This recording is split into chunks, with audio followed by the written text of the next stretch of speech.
In this video, we're going to take a look at a cool way that teachers can celebrate student birthdays by using Google Classroom that the students will absolutely love. So smash the like button, subscribe to the channel, stick around, and keep watching.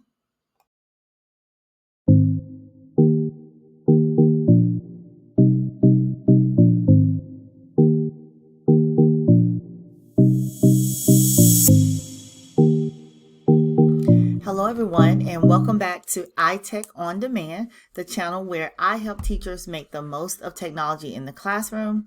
And so today we're going to dive into a fun and simple way to use Google Classroom to celebrate student birthdays and also to build community in the classroom.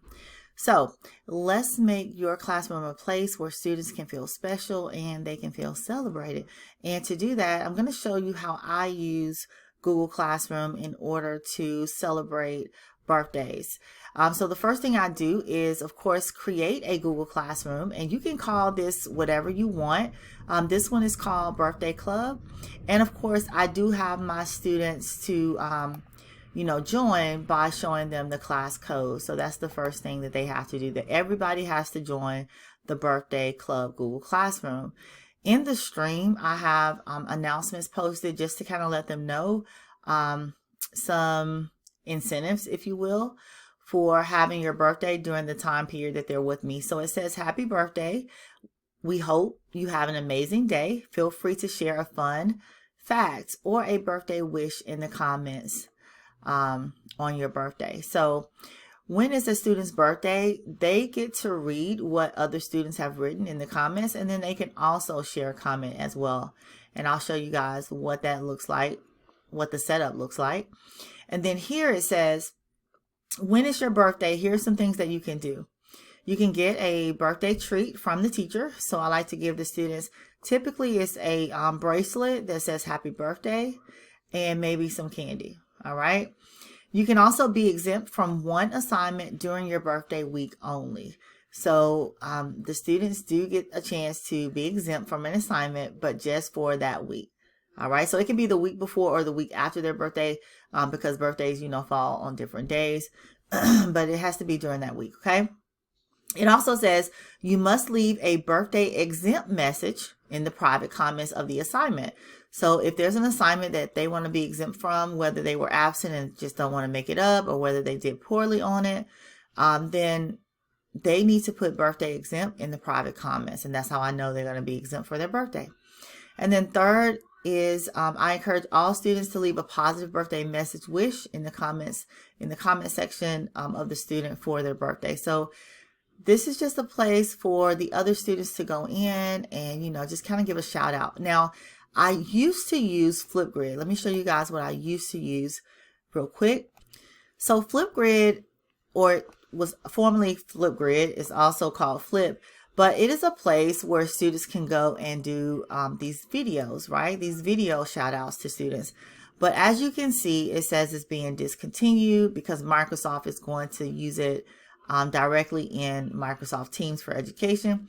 So we're no longer doing Flipgrid. So I came up with this new idea here, which is kind of not a new idea because I've always been doing it, but I realized something. I was creating an assignment. And the reason I created it as an assignment is so that it can show up on the main page when a student birthday came up. It would show up here, right? But now I'm actually going to do, let's go back here. I'm actually going to start doing questions. And the reason I like questions better is because when students get ready to comment, it just looks a little bit better. Okay. So for example, oh, this is excellent. So somebody actually already commented, hope you have a good birthday. And you can see the time that they commented, and one student has commented for this student who just had a birthday on yesterday, January the 25th.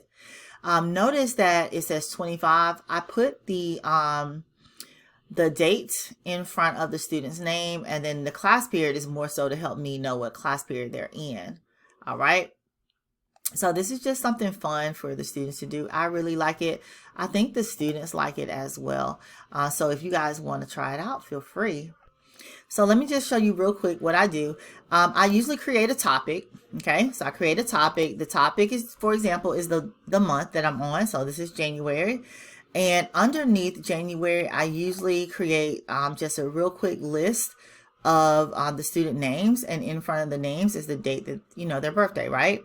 Once I do this, then I create, used to be an assignment, but like I said, now I create a question. And when I create the question, I put the student's name and birthday here. And then in the comments here, or in the directions or instructions, I might say, hey, leave a birthday shout out for the student, you know, leave a comment or something for the student. The due date is going to be whatever day the student's birthday is, okay? And of course, it's ungraded, no category, but the due date is going to be whatever day the student birthday is. So if it's January the 28th, then that's what I put. And then that way, remember, it's going to pop up on the main page on the 28th, and that's how you know the student birthday is that day. And of course, the category here or the topic here is going to be January. If this were February, then I would put February, and so forth and so on, right? And then that's what I'll do, and then I'll press ask. So again, I kind of like the question feature better than the assignment feature here. All right, and I do this every single month. And again, here are the incentives of what you can get on your birthday. And I think it's a pretty cool thing for the students to do. So this is a completely separate Google Classroom from my actual business classroom that I have. All right. So thank you guys for watching. I absolutely hope that this content was helpful to you and that it is something that you can use in your classroom. All right. So if you found this tutorial helpful, don't forget to give this video a thumbs up and subscribe to my channel, edtech On Demand, for more tips and tricks to enhance your teaching with technology. Thanks for watching, and I will see you guys in the next video.